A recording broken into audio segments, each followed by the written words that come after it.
மின்னலை பிடித்து மேகத்தில் துடைத்து பெண் என்று படைத்து வீதியில் விட்டு விட்டான்.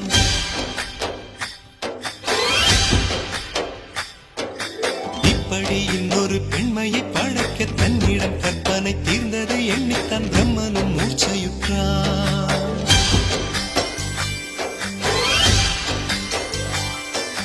மின்னலை பிடித்து மேகத்தில் துடைத்து பெண் என்று படைத்து வீதியில் விட்டு விட்டார்.